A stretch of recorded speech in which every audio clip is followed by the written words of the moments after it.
অন্য কোনো দল করত, সে আচমকা রাতারাতি বিজেপির নেতা হয়ে গেল, এটা বাংলার গ্রামের মানুষ অ্যাকসেপ্ট করবে না। দেখুন, যে যে ভুল হয়েছে সেগুলো সংশোধন করতে হবে। যদি সংশোধন না করেন, আমি আজকে আপনাকে বলে দিচ্ছি, বলতে আমার খারাপ লাগছে, আমি বলিনি ইলেকট্রনিক মিডিয়ায়, বিধানসভা ভোটে বিজেপির 30টা আসন পাওয়া মুশকিল হয়ে যাবে। সরকার গড়া তো ছেড়ে দিন, এই ভুলকে সংশোধন করতে হবে, যে যে ভুল আমরা করেছি। ভারতীয় জনতা পার্টি, দেখুন, গ্রামে যে বিজেপি করছে, সে যোগ্য অযোগ্য যাই থাকুক, কিন্তু মানুষ তাকে শ্রদ্ধা করে, সে 30 বছর ধরে বিজেপি করছে বলে, তা একটা ঝান্ডা নিয়ে আছে। এবার কালকে আপনি দেখলেন সে আর বিজেপির মিটিং টিটিংয়ে যাচ্ছে না, ডাকছে না, তার পরিবর্তে যে ওখানে অন্য কোনো দল করত, সে আচমকা রাতারাতি বিজেপির নেতা হয়ে গেল, এটা বাংলার গ্রামের মানুষ অ্যাকসেপ্ট করবে না। একটা প্রশ্ন সামনে আসছে, যেটা আজকে আপনাদের কৃষ্ণনগরে যিনি প্রার্থী ছিলেন অমৃতা রায়, তিনিও তুলেছেন, যে একাধিক ক্ষেত্রে এই প্রচারের ক্ষেত্রে যে অর্থ আসে, সেই অর্থের দুর্নীতির একটা অভিযোগ তুলেছে একাধিক ক্ষেত্রে। এই বিষয়গুলো তো একটা কেন্দ্রে হয়েছে এমন নয়, বিভিন্ন ক্ষেত্রে হয়েছে বলেই তো মনে করা যায়। হ্যাঁ, আমি আরও একাধিক প্রার্থীর কাছে শুনেছি, ওনার সঙ্গে আমার পরিচয় নেই, আমি প্রেসে দেখলাম একজন দুজন প্রার্থী তো আমাকে বলেছেন যে ধরনের ঘটনা ঘটেছে। এমনকি একজন জিতেছেন সাংসদ, তিনিও আমাকে বলেছেন, গতকালই বলেছেন। এগুলো ভাবা দরকার, কারণ যারা দায়িত্বে ছিলেন তাদেরকে তো ভাবতে হবে কেন এরকম হচ্ছে, এটা হওয়া ঠিক না। এর আগে আমাদের সময় ধরনের মেজর অভিযোগ আসেনি কিছু, অন্তত আমার তো মনে পড়ছে না। হ্যাঁ, যারা কেউ কিছু হাওয়ায় অভিযোগ করেছে সেটা এক জিনিস, এবার কিন্তু সাংসদ যিনি হয়েছেন তিনিও একই অভিযোগ একজন আমাকে করলেন, হেরে যাওয়া প্রার্থীরও দেখলাম। কাজেই ভাবা উচিত, যারা নিশ্চয়ই দায়িত্বে আছেন তারা বলবেন, দেখবেন বিষয়টা, আমার অনুমান দেখা উচিত। প্রার্থী চয়ন কতটা ঠিক হয়েছে বলে আপনি মনে করেন? প্রার্থীকে নিয়ে অনেক অসন্তোষ ছিল। আমার মনে হয় যদি প্রার্থীকে নিয়ে অসন্তোষ না থাকতো, বা যদি অসন্তোষ থাকলেও সেটাকে কন্টেন করতে পারতো বিজেপি, তাহলে 12টার পরিবর্তে আরও কিছু আসন আমাদের বাড়তো।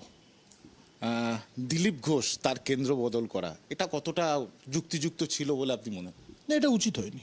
একটা সিটের জন্য আমরা 3টে সিট হারিয়েছি, বাস্তবিক অর্থে একটা সিট বাঁচাতে গিয়ে আমরা 3টে সিট হারিয়েছি।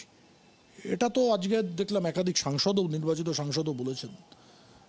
এটা তো মন থেকে না কার্যকর্তারা মানতে পেরেছেন, না জনগণ মানতে পেরেছে, এটা উচিত হয়নি। যারাই করেছেন, কেন করেছেন, এর উত্তর তারা দিতে পারবে।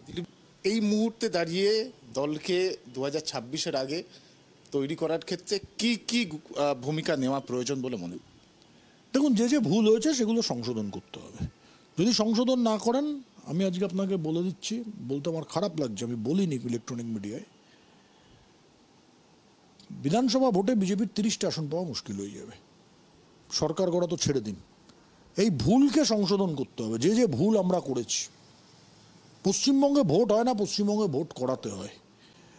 আমরা বুথ স্লিপ দিতে পারবো না আর ভোটে জিতবো, এটা ভাবা বাতুলতা। আপনি অবাক হবেন, বোধহয় জীবনে প্রথমবার হলো আমার এই নির্বাচনে 1 মাস থেকে 1.5 মাস, 20 তারিখ হুগলি লোকসভার ভোট হয়ে যাওয়ার পরে 20 থেকে 30-এর মধ্যে 10 দিনের মধ্যে 2 দিন তো ঝড়ের বিষয় ছিল, 2 দিন আমি আমার নিজের বুথে ব্যস্ত ছিলাম, আর বাকি থাকলো 6 দিন। এই 6 দিনের মধ্যে 3 দিন আমার প্রোগ্রাম ছিল, বাকি 3 দিন আমার কোনো প্রোগ্রাম কেউ দিতে পারেনি। বোধহয় আমার স্মরণকালে মনে পড়ছে না, আমি জবে থেকে 95-96 সাল থেকে, যে ভোটের 4 দিন আগে আমার কোনো প্রোগ্রাম কেউ করাতে পারছে না, কোথাও প্রোগ্রাম নেই বাস্তবিক অর্থে। এগুলো আমার মনে হয়েছে, সেদিনই আমার মনে হয়েছিল যে লক্ষণ ভালো নয়, হচ্ছে না। মানে একটা কোথাও গিয়ে আমি যে সভা করব, কোনো মিছিলে যাব, কার্যকর্তাদের সঙ্গে কথা বলবো, কোথাও সেই ব্যবস্থাটাই নেই, হচ্ছে না প্রোগ্রাম। কাজেই এর রেকটিফিকেশন না হলে কিন্তু 77-30-এ নামবে, তার জন্য ইমিডিয়েট রেকটিফিকেশন দরকার, ভুলের রেকটিফিকেশন করতে হবে, নত 77 কিন্তু 37 হতে বা 27 হতে বেশি সময় নেবে না। সিপিএম 34 বছর দেশকে রাজ্যকে শাসন করেছে, 2018 সাল থেকে 19 সাল থেকে সিপিএম আর কোনো নির্বাচনে একটা আসন জিততে পারে না। 6 বছর হয়ে গেল সিপিএম এর কোনো আসন যেতে না। খুব বিশ্বাস করবে না কথা বাইরে বললে, যারা 34 বছর রাজ্যকে শাসন করলো, মানুষ কিন্তু খুব তাড়াতাড়ি নামিয়ে দেয় যে কোনো জায়গা থেকে।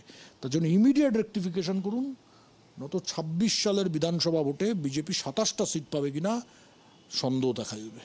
প্রচুর মানুষজন, কার্যকর্তা, সদস্য, সমর্থক বিজেপি করার জন্য বসে আছে।